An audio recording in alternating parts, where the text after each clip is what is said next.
Welcome to week one. All right, so as we're going through week one, the main two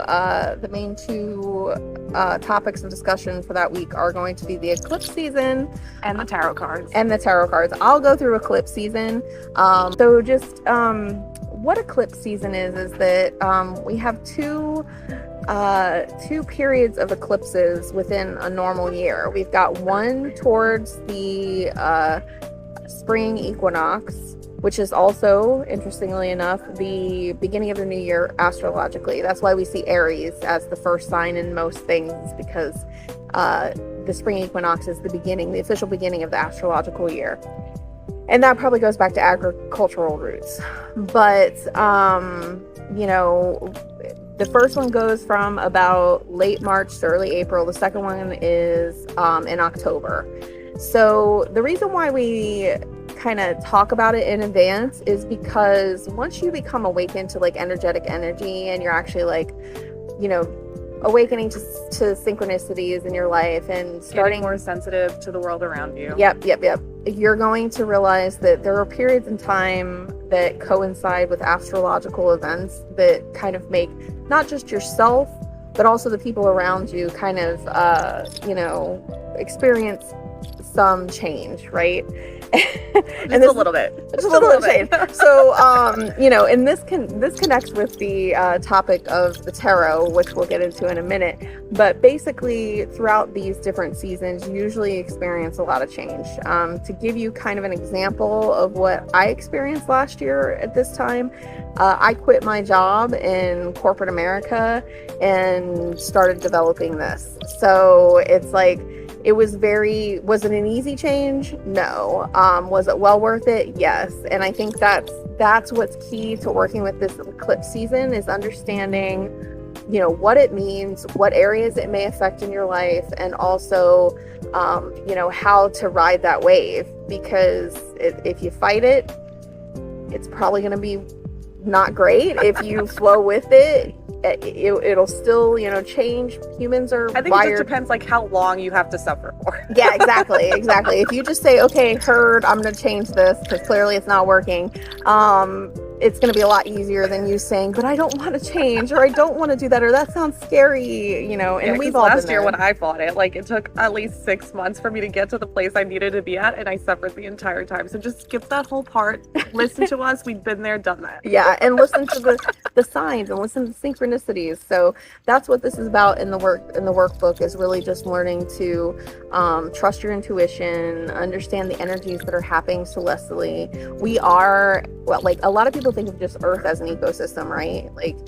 But we're part of a larger ecosystem in the universe. So it's to think that there's not some correlation between what's going on with the planets and what's going on with us, and that we know the moon affects the tides on Earth, and also we know through science, if you look in different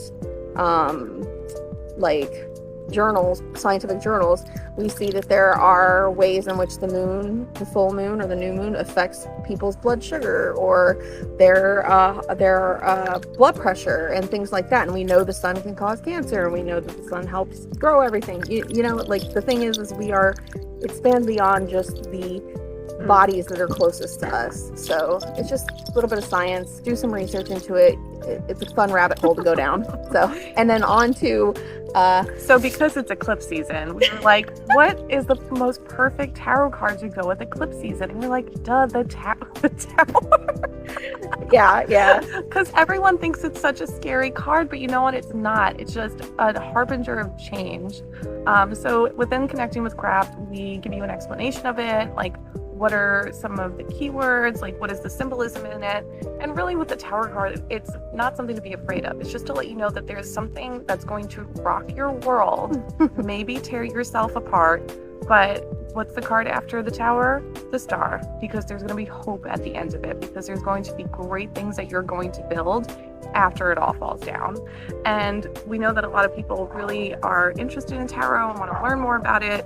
So I found, and I'm sure you have too, that just really focusing on how this card shows up in your life is the best way to learn each card.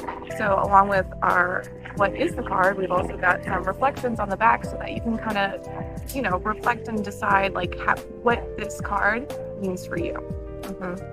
So this is going to be a really exciting month. It is going to be a really exciting month. And like we said, change shouldn't be, I know people freak out when they see like a tower card or a death card or things like that, but those, it's a natural process. It's a natural part of being human. You're going to face adversity and change. You're going to face change and naturally feel a little shook by it. But, the imagery I think is important on that card, because it's like when you get that card, or that card is part of like a spread you have, it's just challenging you to say, okay, what do I need to change here? And let me just go ahead and do it. Because the alternative is, if you look at the imagery on the tower card, it's a building that's on fire and people just got thrown from the window. So you can either choose to let the tower destruct around you and you'll wind up in the same space you would have if you'd have just gone with the flow. Or and just walk down the stairs, help yourself out, and then watch from the outside. Exactly. That is like the main overarching theme. So, and of course, this is not doom and gloom. Like, this is like, it could be something minor. It doesn't have to be something as big as like your career shifting, but it can be. I mean, eclipse seasons are known for those kind of changes.